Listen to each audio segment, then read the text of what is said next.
Hi, welcome back to the Dylan Rounds case, and welcome if you're currently in the live chat. I appreciate it. Now, today we're going to be following on from the last video I did to do with Brookee, okay? Now, just to put a point forwards, when it comes to Brookee, some people have asked, what's so special about the individual? Why does that matter in the Dylan Rounds case? Well, I can briefly explain. Brookee is an individual who's participated in other people's live streams, sharing their opinions, experiences, participating in the live call-ins, and as well, supposedly having virtual meetings with Jim Brenner, like a prison visit, and asking questions. Jim Brenner revealed certain things, nothing groundbreaking, but the idea of, you breaking the ice, could she be the key to getting information out of Brenner? That's what we're looking at. But as a whole, zooming out of that, it was in between looking at what has she been known to do in the past? Has this happened in past time, coming across a criminal, asking them questions? Is it a regular thing for them? And if so, is it a professional thing, or is it just like a hobby, an activity? And then it's then questioning the motive, the true motive behind why she does what she does. Good reasons, bad reasons, is it to help solve the case or not? And those. I know some people have brought in points in recent time saying Jim Brenner is playing games. He's aware, he knows exactly what Brookee is doing to him, so he's just going along with it. That might be the case. You never know. If he is really smart and clever, though, then you could say, well, why is he in prison? If he's had past experience of getting into trouble, getting arrested, shouldn't he have done a better job not getting arrested this time? You know what I'm saying? And like in the past, if he's so clever, then why did he attack a 70-year-old? Just like that.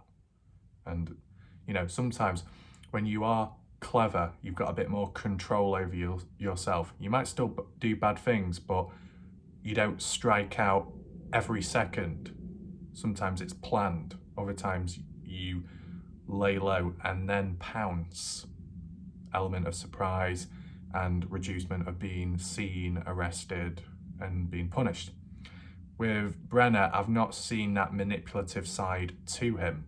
It might be there, but I wouldn't know personally. If you know, if you've seen it, feel free to list down below.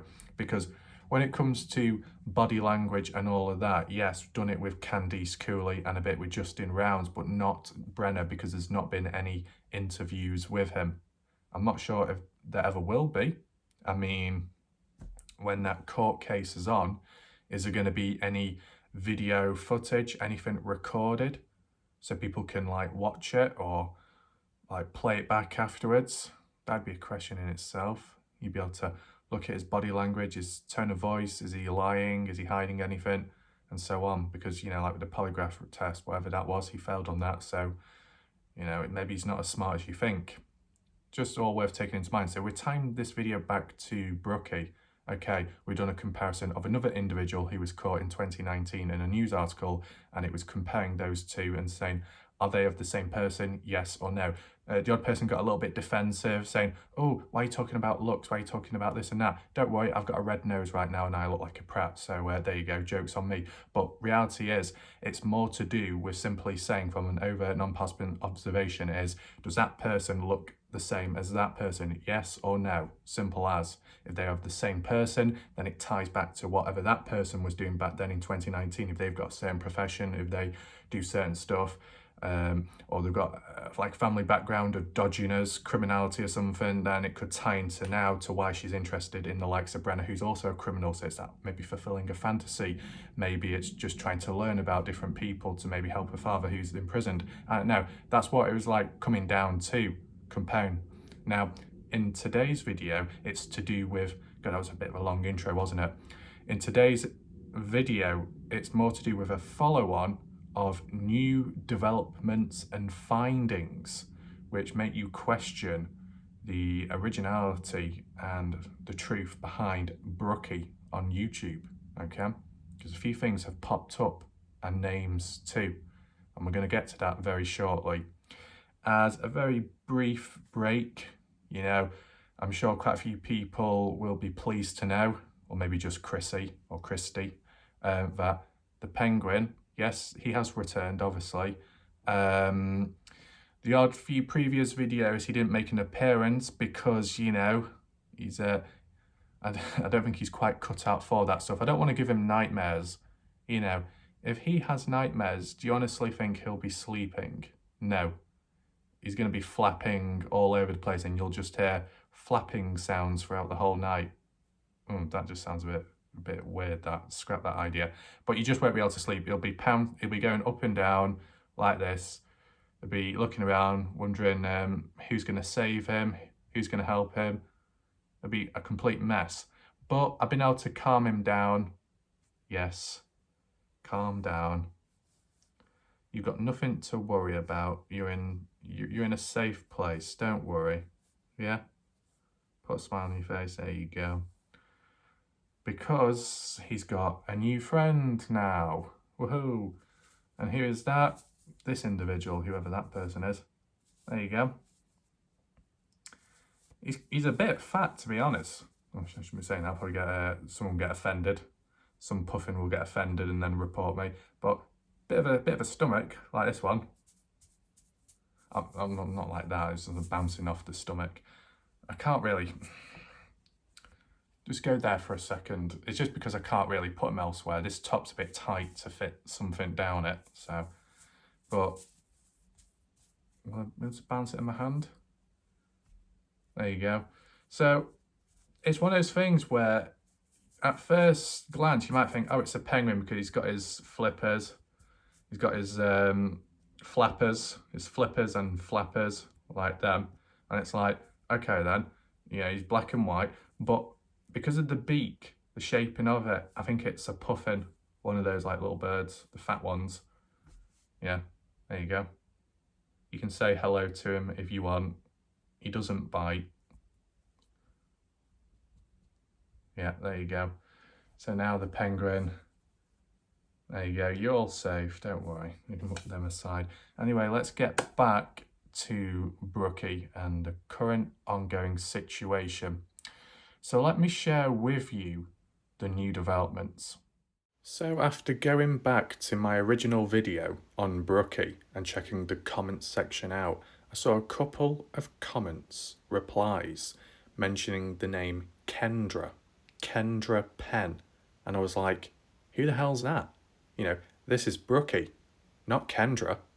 Though, upon, searching online, publicly available, there was a LinkedIn profile called Kendra Penn. And when clicking on it, this is what showed up. Now, I blanked out the odd thing because it's not really necessary to cover, It is all publicly available online, nothing dodgy going on. But what stands out to you? So, okay, Kendra Penn, they're a certified living assistant at Hopewell Centre. I have no clue what that means. Is this person working at a care home? Maybe? Feel free to let me know your thoughts. If they are working at a care home, could that tie in any way with meeting prisoners of an older age? Because there's like a crossover there in terms of the age, care home and prison. I'm not saying it's the same thing, but I'm saying the people that may be present are the same age. You know what I'm saying? Just worth taking into mind. Now, in terms of the profile picture, that's the main thing on here which ties back to the Brookee situation. Because if we just refer back to this, on the left-hand side is Brookee's profile picture on YouTube. And when you go onto this, the profile picture looks very similar, does it not? Yet the name is completely different, Kendra. So it does make you wonder, is Brookee on YouTube using somebody else's profile out there, creating an alt personality, an alt appearance, identity, somebody else, maybe. Or it could be that they're just, this is their proper name, and then on YouTube they just use a random username, like how anyone else does. That's possible as well. Though, let's just do a side-by-side comparison of these two images anyway, like how we did previously with the other image. When you look at the two, they do kind of look similar, more similar than when trying to look at these two. The camera angle is slightly different, but on the right, it's that tilt the head, look up, show the eyes. On the left, it's kind of tilt head down at an angle and then look at the camera. In terms of the face, like the colour tone, the texture, smoothness of the skin, kind of similar on both images. In terms of the lips, they do look similar. The nose to the eyebrows as well, the angling of them, yes. The hair colour, you can't quite make it out on the left because she's wearing a hoodie, but by the side of her facial cheeks, you can see a bit of the hair and it seems to be brownish. And there's a bit of a fade as well. There, near to the chin area, the hair does seem lighter in colour compared to further up. So it's like blonde, light streaks, I guess. And to be honest, you can actually compare that to this slide with the person on this side, because she too has, light coloured streaks at the bottom of her hair. Can you see? So it makes you think this person on the right is this person on the left, and that person on the right now is that person on the right too.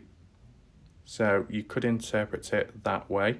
In terms of the eyes as well, it's not as clear visually. It might be the lighting, but it does appear to be a light coloured eye. The lighting kind of messes it up, but it looks like it's similar to those eyes. Can't quite do a direct comparison. You could argue the one on the left is a bit green, but that could be the lighting, for the natural lighting around shining on her face. And then on the right, you haven't got the lighting, you got more shadows. But they do seem similar, and just the eye shape as well. The eye shape looks the same. So in my opinion, I would conclude and say they are the same person. And to, for those that are like, oh yeah, but when you look at this one, they're two different people. I guess one way of tying them both together is, as I said, if that person on the left is that person on the right, then that person on the left must be that person on the right. And why? Just because of the hair. The light colouredness at the end, the strands of hair. Kind of like her hair there, where it's light in colour. So that's what I'm going off from. As well, just a final point, the chin, the way it goes down to kind of like a point. I think a person in a previous video called it Cupid's bow or Cupid's point or something. I guess that's a description. It's the same to how that is.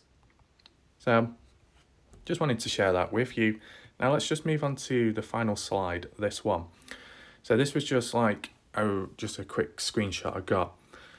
So you look at the top of the screen, it says Brookee, the Brookee who's been involved in the Dylan Rounds case. You should see their profile picture as well. You've seen that before, right? Yeah. Then the channel below says Blue Clues. Their profile picture has changed once again. Before that, it was, I think, a blue paw print or some kind of blue profile picture. And then before that, it was that profile picture, okay?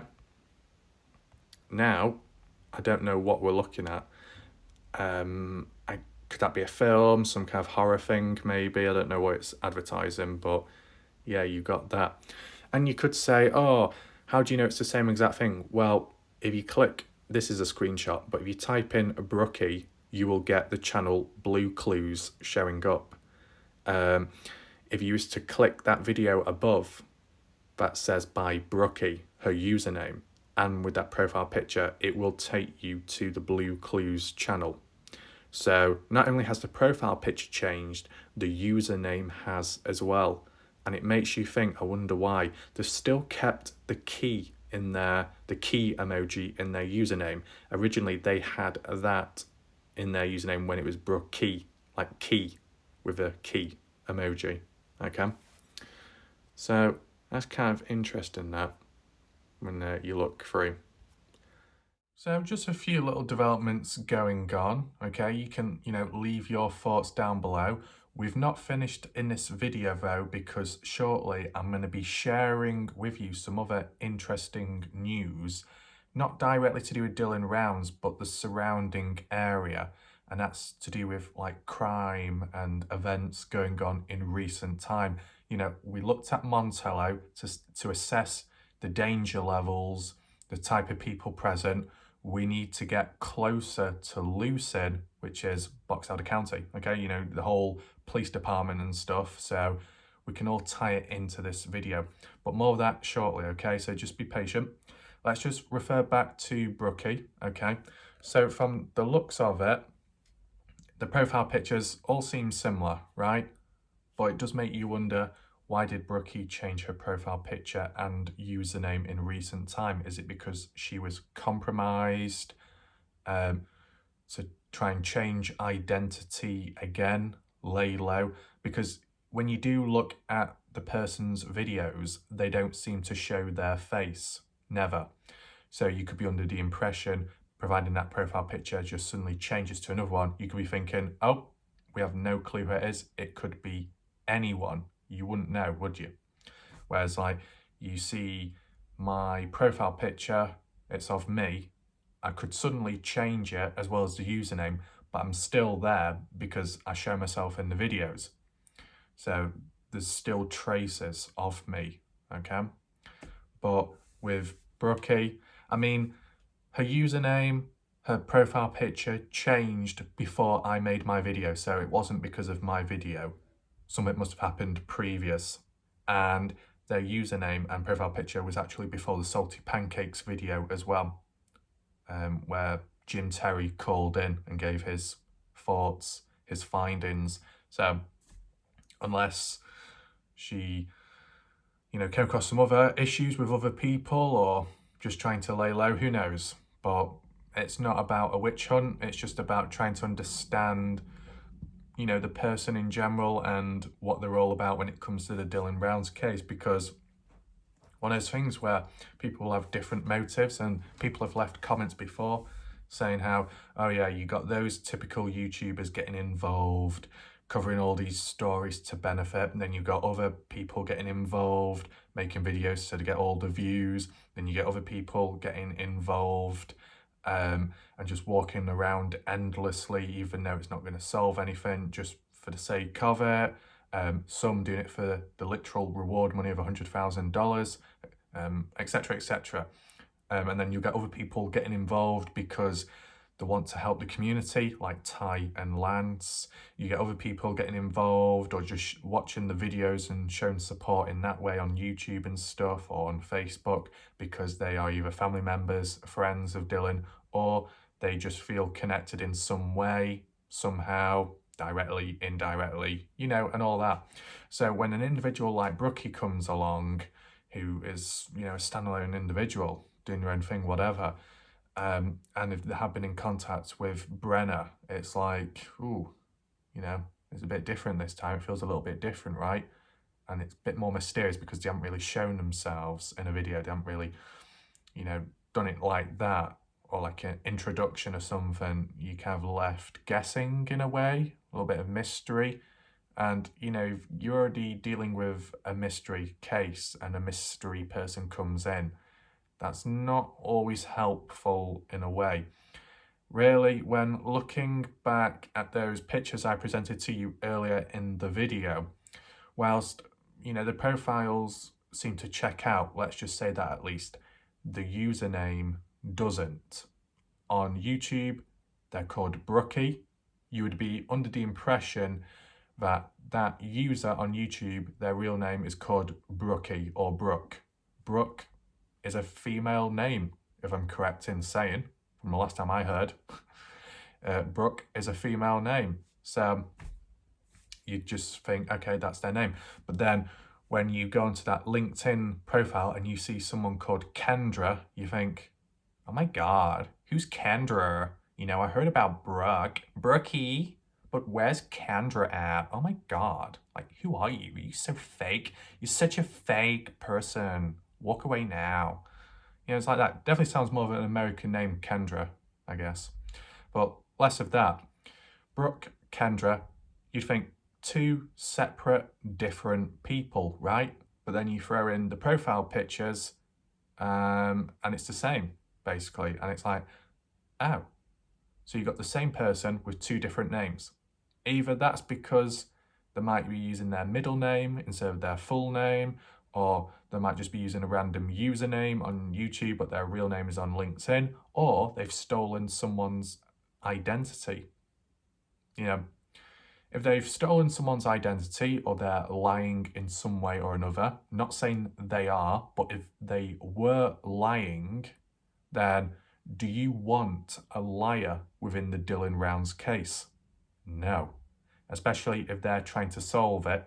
Well, we're under the impression they're trying to solve it. They might be derailing it. Who knows? Anything could happen. I'm not saying that's what she's doing.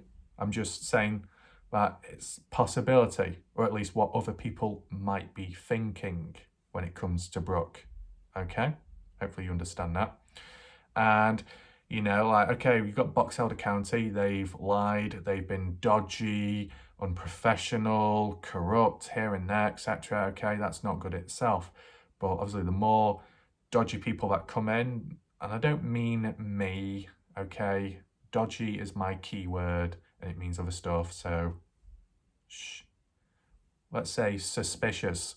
When more suspicious people come into a case and it fills up with that, it will clutter up. It will maybe make progress go backwards, okay? People could be like, oh, what's going on? You know, we just need innocence. That's all we need.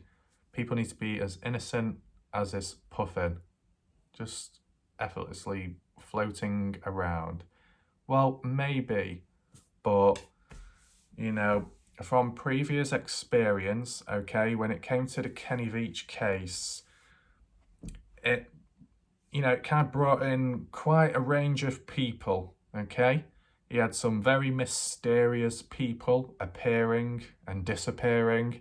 You had level-headed individuals who were level-headed and then went very wonky and all over the place.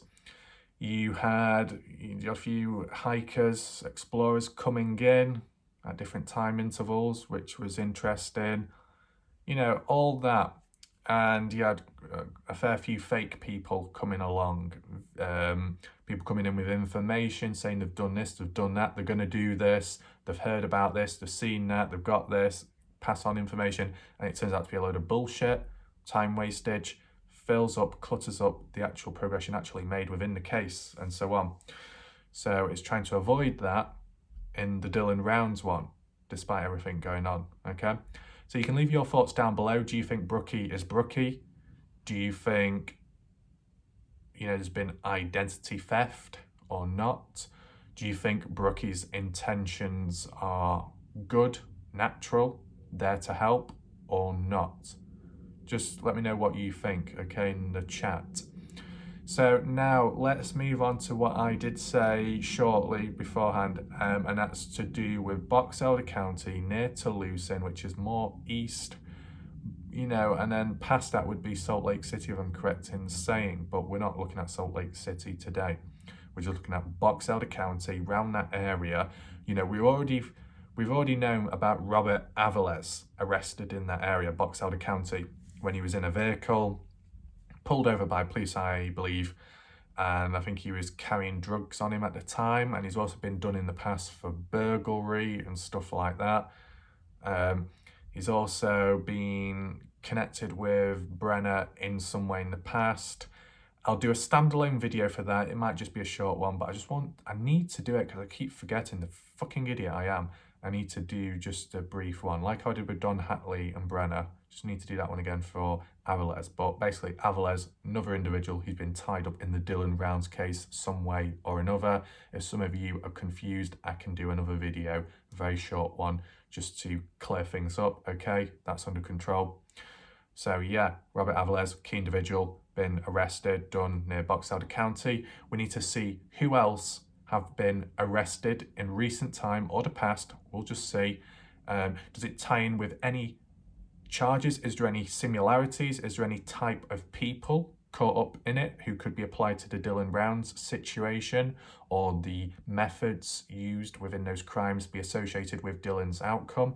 And like the age ranges, the averages of these individuals and gender too, we can all tie it in together and get an idea of, you know, if there's a lot of crime going on in Lucin or very nearby, then it could explain to why Dylan was taken out all of a sudden. Okay, let's get into it now and I'll show you the articles.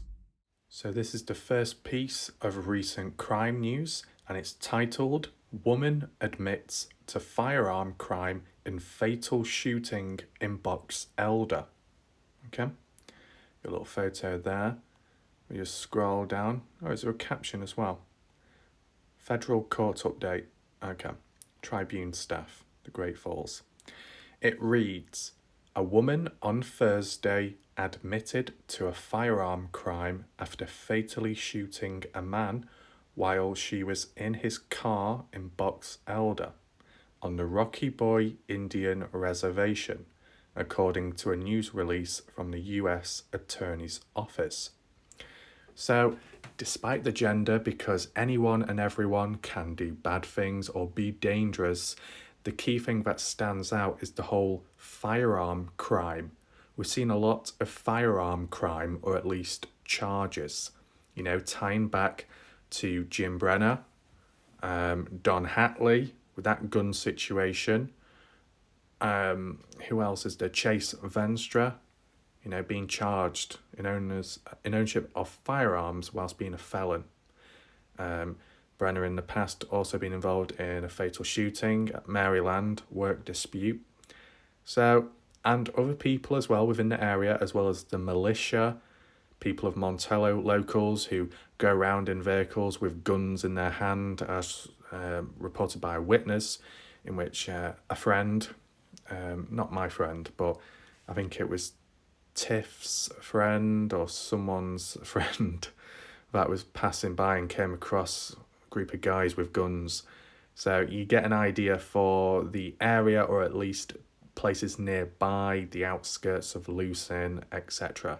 You know, the whole firearms situation going on. And, you know, we might as well just put the point in once again, depending who's watching, you know, people will come in and say, oh, it's typical America with all that. You know, fuck that.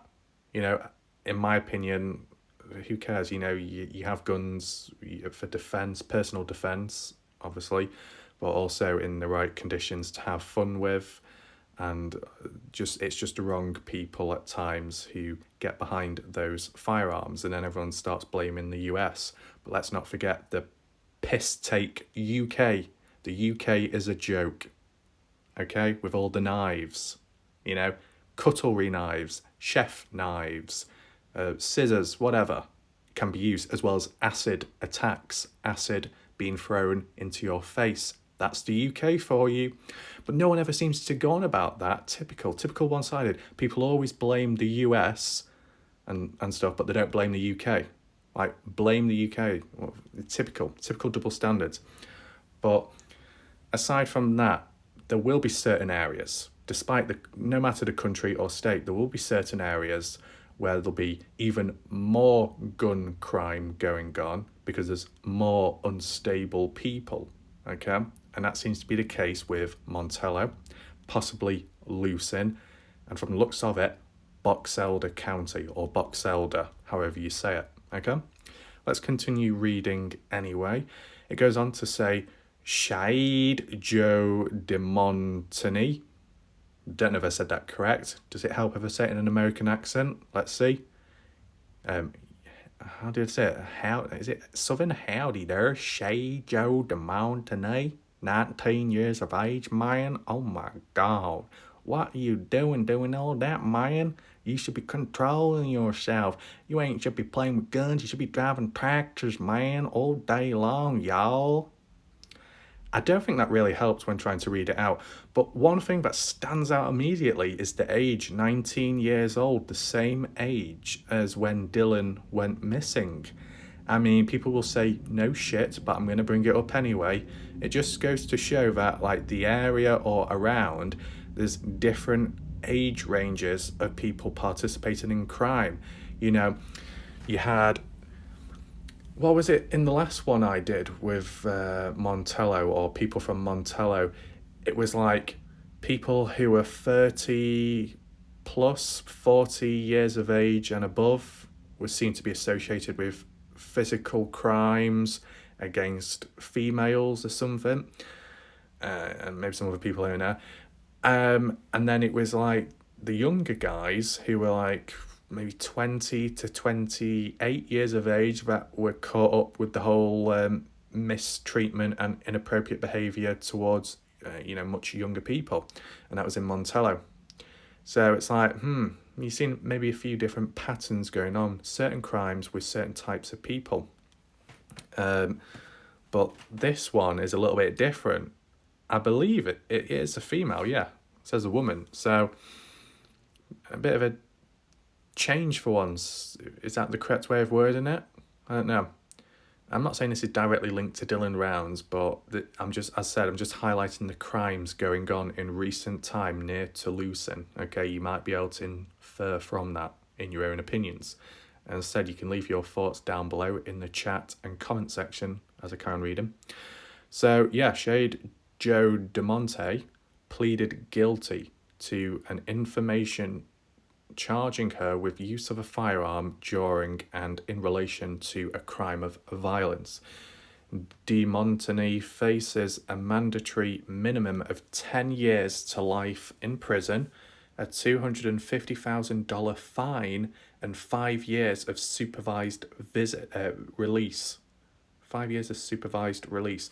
So I assume that when they are released and out and about, they're being monitored in some way, literally, or with like a tag of some sort. But the crime itself is bad, obviously, but you compare that to maybe other criminals at times and what they've done. Have they been punished the same, equally, or is it just depending on what state you're in? With certain crimes with Jim Brenner in the past, he was charged, and that was most likely in Montello, Nevada, different state. But in this case, it's to do with Utah. So in Utah, is it more strict or more lenient? Let me know what you think, your thoughts. If you're from the area or you know about the courts and police and punishments, which state is more punishing towards criminals? Is it Nevada? Is it Utah?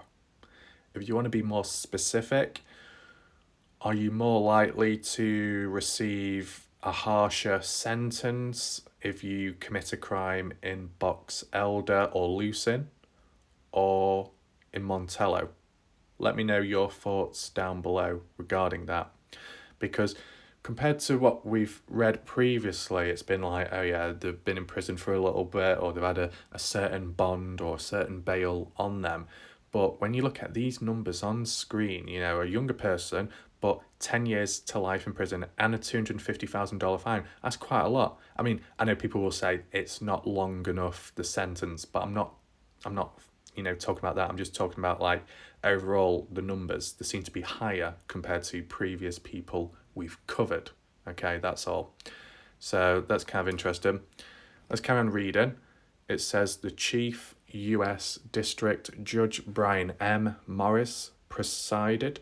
Chief Judge Morris set sentencing for September the 28th, 2022.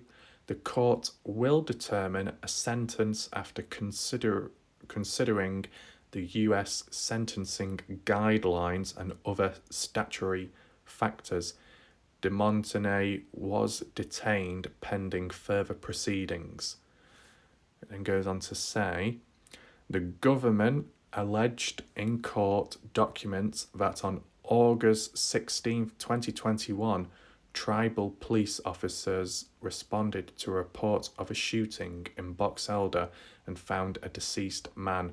Officers learned that De Montenay had shot the man and driven away. Officers found and arrested De Montenay a short time later after the car she was driving broke down on the highway. So, okay, yeah, it said sentencing for September 28th. Now, I said 2022 because when I was looking at the news, it did give a news report to this website and it said 2022. So I assume that the crime happened like in 2021, but the court is for 2022. I assume, because that's just what I saw on the dates when clicking on it. And the way it's been worded, it says it's not occurred yet, the actual sentencing. I mean, it is September now, but it's not the 28th yet, so I guess it's upcoming. But yeah, De Montenay, just driven away, just gone off. Could you link that to the Dylan Rounds situation? Not really, because the suspects or the supposed suspect or suspects, I guess, are already arrested, so they didn't really run away. Okay, normally when someone runs away, it's because they're guilty. And, this was obviously the case this time round. But, yeah, bad. It then goes on to say De Montenay had a .380 caliber handgun and the victim's cell phone. Oh, okay. So the use of weapon was a handgun. I mean, we can question back and, think, I wonder what item could have been used to possibly take out Dylan Rounds. Was it a blunt instrument object, or was it an actual gun? Was it a shotgun, a rifle, a handgun, Dylan's own weapon, or the suspects? It does make you think. It's interesting how on here it says De Montenay stole the victim's cell phone. Why would they do that? To get rid of evidence, maybe? What about the whole tracker? The cell phone ping? Did that reveal anything? Because like with the Dylan Rounds case, Dylan's phone and wallet is missing. So it's like, well, where have they gone? Does the suspect have them? Kind of like De Montenay did? Makes you wonder. A few little similarities crossing over there. It then goes on to say De Montenay told investigators that she had been in the car with the victim and had grabbed a handgun from her purse after he had offered her money and drugs and touched her, inappropriately.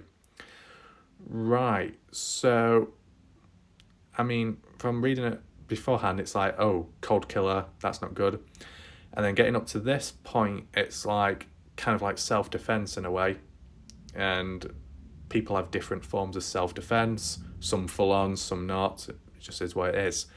I mean, the whole thing with the drugs and the money, that kind of ties back to the situation of Lucin possibly in Montello with the drug trafficking, drug trade, the meth labs.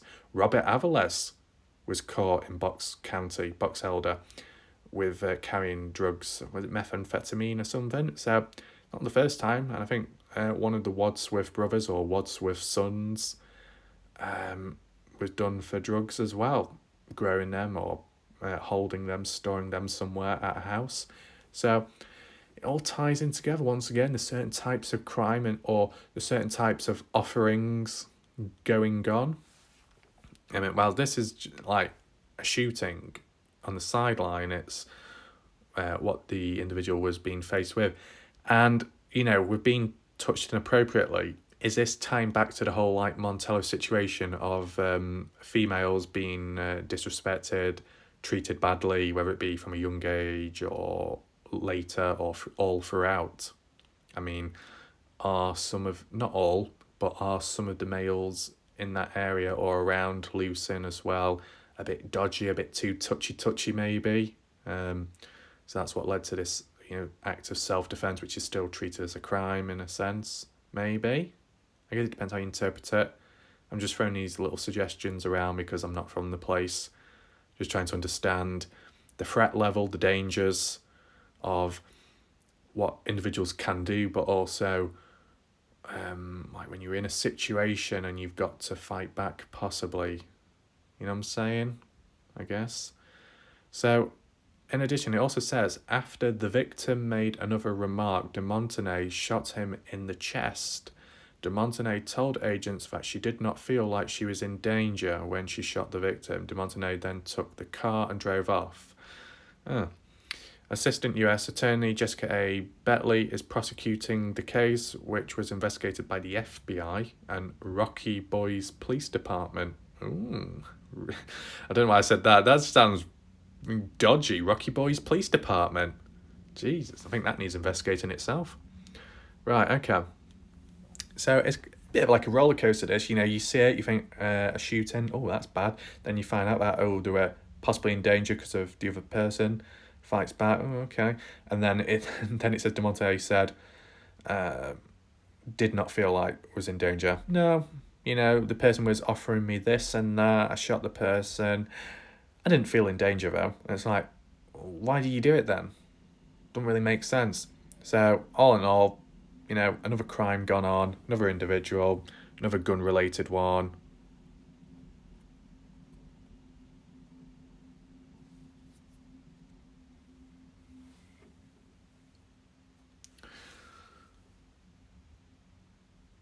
So it's like, why did they do it then? It's just not necessary. So all in all though, it's just yet another crime, another gun-related situation. If you think it has any connections whatsoever with the Dillon Rounds state, feel free to leave your thoughts down below. Let's move on to the next article now. Right, so this one is kind of up to date, to be fair, and it's titled Woman in Box Elder Homicide Has Been Identified, and this is September the 1st, 2022. The update, Thursday, September 1st, 2022 at 4:30 p.m. The victim of Wednesday's afternoon's homicide in Box Elder has been identified as 61-year-old Shirley Bartolotta of Box Elder. The suspect, Jamie Hayes Prince, remains in custody and is being charged with first-degree murder. He is being held without bond. Okay. So this time round, it's a male committing the crime. So let's continue reading. It says, Box Elder, SD, a woman is dead after a suspected murder in Box Elder. Shortly after 3:30 Wednesday afternoon, Box Elder Police Department officers arrived at Valley Village Mobile Home Park, located at 240 North Ellsworth Road, to investigate reports of a possible assault. You got an image there of a police car with the lights on. It says, they found a deceased female who has not yet been identified, and then located a male suspect who had attempted to flee. A 43-year-old Jamie Hayes Prince of Box Elder was arrested for first-degree murder and transported to Pennington County Jail. At the time of writing, Prince is awaiting his initial appearance and is being held without bond. Okay, so we're seeing another pattern once again. The more violent stuff tends to be from the males and 40 plus years of age too. Kind of similar to like what I read out to you last time. So that's kind of interesting. And once again trying to flee, run away, but got caught. It says, what else did it say? Box Elder Police Department, Pennington County Sheriff's Office, South Dakota Division of Criminal Investigation, and South Dakota Highway Patrol all worked together in the investigation, and Box Elder and Rapid City Fire Departments also responded to the scene. News Centre 1 will continue to provide updates as they become available. So as you saw, it said Box Elder Police Department. Now, Box Elder. Yeah, Box Elder is Box Elder, right? Yeah. So yeah, another crime, another shooting, another person hurt. It's one of those things, isn't it, where the more you hear of that type of crime in the area or nearby makes you think, was that the outcome of Dylan Rounds? I mean, blood has been involved on like the boot of Dylan's, so you never know. And it's like, is it because Dylan came across the wrong person, wrong place, wrong time, or is it someone that knows him? And I know there's been those points made that typically a person that ends up going missing or someone gets hurt, it'll be people that know the individual, family members, friends, and so on. So we'll see what happens, but we've not finished yet because a key point what I need to bring up from reading that article, it said Box Elder County or was it Elder County, whichever way around it is. It's not Elko, as like what was mentioned in the Dylan one, who was assisting with Box Elder. Box Elder is Box Elder, and you saw it in that one there. It's just because when reading it, okay, the person's been arrested, right? So there's some form of justice going on. It's still like underway, but it's just the way how they worded it. Box Elder County, alongside with this group, that group, assistance, like it was all coming together. They all gelled, got the job done, arrested the correct suspect. You know what I'm saying? It's like it all went smoothly. Okay, someone's been taken out, bad things happened, parents, family, whoever, friends are suffering, but the suspect, the person responsible for it, has been arrested. Some form of justice has come about. And yet you look at the Dylan Rounds case, the true suspect has not been 100% imprinted or been sentenced yet. It's still a bit of a mystery of who exactly is to blame or if there's anyone else out there. And yet Box Elder County, responsible for being the lead in Dylan Rounds, after making such a mess of it, lack of progression, transparency, not explaining things, not showing the information to the family, they've not done that well, been a bit incompetent, been a bit unprofessional, and yet look how they dealt with the shooting and the suspect, Jamie Hayes Prince. They seem to perform good in that case, but why not this one? It's relevant, it's recent time, right? You saw the dates, 2022. So is it because they're putting more effort into one than Dylan Rounds' case? Maybe. I don't know. Or is it because they see the Jamie Hayes Prince case, him being a suspect, taking someone out, it's got nothing to do, there's no ties, no loyalties, they've never seen that person before, never worked with them in a corrupt way, the police and the suspect, so it's like, well, you can go down, we'll arrest you, we'll get on with the charges and not mess about. But when it comes to the Dylan Rounds case, the police might know of someone who's involved, but they are protecting each other, looking out for each other, because if one goes, the other one goes down with them. So there's corruptness there. You see what I'm saying? Because this is like the point I made previously in the past, and that was to do with if we found out that Box Elder County have a long reputation for incompetence, some kind of corruption maybe, not getting the job done, this and that, then it just makes them bad overall and not exactly helpful. But it makes them look even more suspicious if you found out that they do a very good job or a decent job with all the other cases and crimes, past, present, but when it comes to the Dylan Rounds one, that one case they completely spaz out and just mess up. And it's like, well, why can't you give the same level of attention to detail and care how you do with all those cases, apply it to Dylan Rounds as well? And yet they're not. So there must be a deeper reason to why that is. And I think this video, these crimes going on in Box Elder, demonstrate it. You know, with all these successful arrests, some form of justice being served, despite them fleeing, escaping the area, trying to get away. And yet, from the looks of it, in Montello, Lucin, all the people that are around, the dodgy ones, people who could be possible suspects, persons of interest, are still there. They've not fled. They're still present. And yet, not much progression has been made. So, it's almost like they're putting less effort in the police when the bad people are possibly bad people, are just staying around, laying about. But if there's like any like movement with other cases, people trying to run away, then the police go after them and put more effort in. So there is definitely an imbalance, and you can let me know your thoughts. Now, we don't just end there, because there is another article, and I believe it's more of an update regarding, you know, this one I was just telling you about. So let's just transition over to that now. Right, so this news report is actually a day after the other one, September the 2nd, 2022. It's titled No Bond for Accused Box Elder Murderer. Rapid City, SD. The man accused of killing a 61-year-old woman in her Box Elder home was denied bond in his initial court appearance on Friday.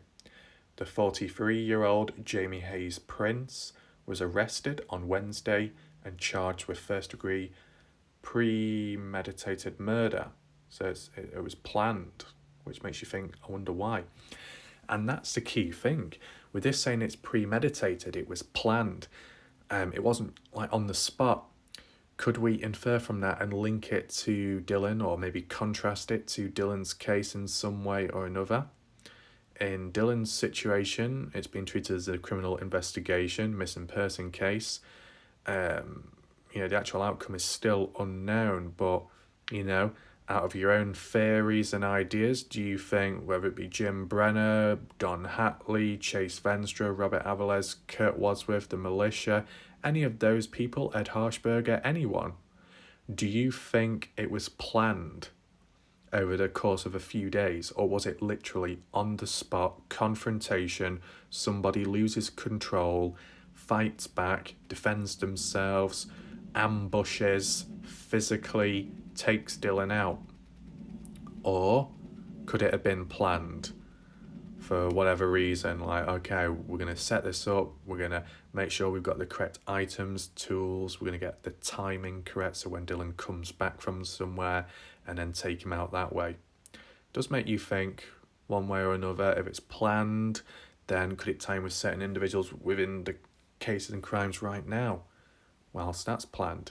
If it's not planned and it's just reckless behaviour, then it can link back to Jim Brenner and his personality and behaviour, how he's kind of reckless and uncontrollable, as well as Chase Venstra and his personality. So, different ways you can look at it, right?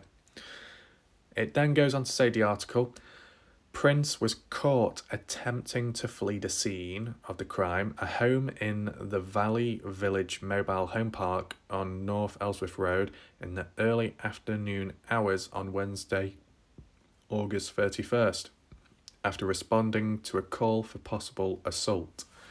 Right. Bartolotta's brother, Paul Fiddler. Oh my God. I hope he doesn't get done for any crimes when it comes to being a bit touchy-touchy. Just imagine him, a mugshot. What's your name? You know, you've been reported for indecent behaviour, bad treatment towards people. You've been a bit touchy-touchy. What's your name? My name's Paul Fiddler. Oof, that's an unlucky name. So it says, Mr. Fiddler spoke in court Friday, asking Judge Sarah Morrison for no bond and saying Prince beat my sister to death with a hammer. Fiddler also said his family took Prince in when no one else could and that his other sisters fear for their life. If convicted, Prince faces the death penalty or mandatory life in prison plus a $50,000 fine. A preliminary hearing has not yet been scheduled. Wow. Right, so you saw like the method used, using a hammer on somebody. Kind of reminds me of the three guys, one hammer, just other crime that went on in the past, kind of gory. But yeah, using a hammer, very violent and damaging and all that. That's not good. Fit of rage, possibly. Does it make you think, could that have been the form of taking Dylan out? Maybe not a firearm, but more a blunt instrument or a knife, possibly. I guess it depends what's laying about at the time. I mean, if it's planned, they probably have a gun with them or a knife. If it's not planned and it's on the spot, it could be a brick, it could be, what do you call it? One of those iron things for changing wheels on a car or something. A crowbar, stuff like that, anything that's present. Now, in terms of the sentencing of the individual, like the punishment, in terms of the fine, it's only $50,000, whereas with the 19-year-old De Montenay, or whatever the name is, that was $250,000. Big difference there. But then again, one person has to serve like 10 years, De Monterey, 10 years. With Jamie, he has to serve like basically life or the death penalty. Now, I don't know what the death penalty is in different states of the US. I mean, is it to do with state or county? Like, can you have a state that doesn't? Well, no, actually. Could you have a state that allows the death penalty, but a certain county within doesn't allow it, maybe? I don't know how things work, but I know there'll be some states that allow it and other states that don't, and it just depends where you are, where the crime's been committed, and the outcome of that. So it's making me think, yeah, it does make me think, how can two people have different outcomes when they've committed a similar type of crime? Is it because one's premeditated, the other one isn't? Is that it at the end of the day? I don't know. I mean, with De Montenay, okay, if she said she was in danger at the time and that's why she shot the guy, it's still a bad thing, but it's like more self-defense. So I guess the punishments will be more lenient towards her. With Jamie Hayes Prince, that was premeditated, planned. There was no need to do it, and yet he did it. So that's even worse. So, okay, harsher punishment. But as I said, with De Montenay, she said she felt she wasn't in danger. Not at all. So then that's almost basically as bad as what Jamie did. It's both forms of murder, and there was no self-defense involved, so it was like unnecessary to do. So if one person's going to get punished heavily, so should the other. Or if one person's going to be treated leniently, so should the other. I might be wrong. There might be other factors to take in mind. I'm just giving my opinions. You will have different opinions maybe. You can feel free to share them below. But yeah, it does make me think, and we can tie it on with the Dylan Rounds case, okay? So if that Jamie guy gets, the death penalty, that's in Utah, correct? So with James Brenner, because he's like the main suspect at the moment, and let's say fast forward to October, if it's to do with the Dylan Rounds case and he's charged and there's evidence and he's guilty, what do you think will happen to him? Let's do some predictions. Well, maybe not me, but you can predict or leave comments down below, and I'll just run through them now. So do you think if Jim Brenner is charged, is guilty, is he going to be fined heavily? Will he have any bond, bail placed on him? Do you think he'll have a long sentence? Will it be 10 years? Life imprisonment because of his age? Do you think he'll be released early if he's on good behaviour, or is that it, game over for him? Do you think he'll have prison visits, or will they be reduced or not allowed whatsoever? And do you think he will get the same outcome as this Jamie guy? You know, if the death sentence is on the cards and it's in Utah, does that apply to Jim Brenner, who may have caused a similar crime, planning, taking someone out, murder in Utah? Will Jim Brenner be sentenced to death as well if it turns out he's guilty? I don't know, because DeMontenay hasn't received a death sentence. So, let me know your thoughts. I know it's one of those things as well where people can be sent to like death row and stuff and they don't actually get put down. Some just die because of natural causes, age, just waiting around there. So it doesn't always follow through. It's not always the Ted Bundy situation where you put in the electric chair and then that's it. I don't think they allow it anymore, but they've got the injections. Is that correct? Or is the electric chair still in use in certain states? Let me know down below. I know that they do the lethal injection now, or for some time now, so that probably would be the form if it came to a situation with the Dillon Rounds case, maybe. So basically, all in all, this video, a further look into Brookee. Leave your thoughts down below, what you think of her and her intentions, as well as recent developments found, and as well just highlighting other crimes, similar styles, forms of people being taken out to what could be applied to Dillon. The fact that there are all different ages and genders of people getting involved in crime, causing trouble, causing pain and suffering, and there's a fair bit of it, and it's within the area or very nearby. It does make you think, was Dillon trapped? Not literally, but was he trapped, surrounded by a ring of crime? Maybe we can do it in a map analysis at some time. Let me know what you think if you want some kind of like ring. Well, I can't do a circular one because Google Projects doesn't allow that, but I could do like a box or something, or arrows maybe. Yeah, I think I could do arrows.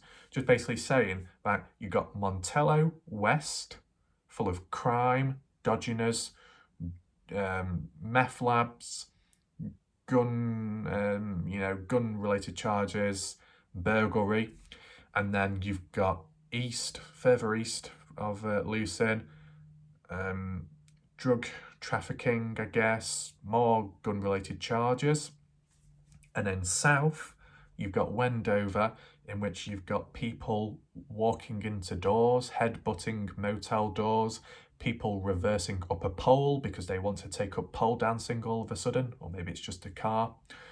For context, just look back at one of my Wendover motel map analysis videos. It explains it all, along with the towels, in great depth, okay?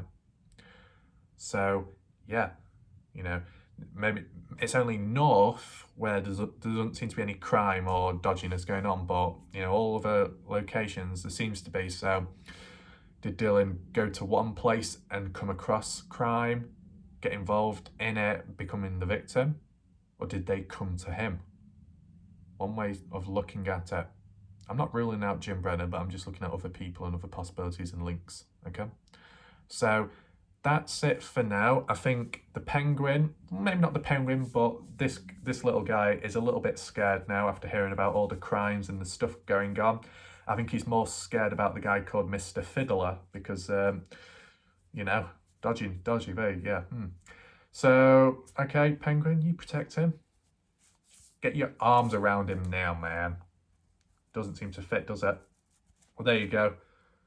There's a problem when penguins or puffins try to hug each other with the flappers. They just flip all over the place and slip and slide. So they'll have to think of something else. They can go to bed shortly anyway. So that's it for now. Thanks for watching. Appreciate it if you're in the chat for all this time. And yeah, I'll see you in the next video with Dillon Rounds. We'll see what happens. Who knows? Actually, speaking of which, before I forget, it was yesterday, there was a live stream on Doug's channel. No thanks.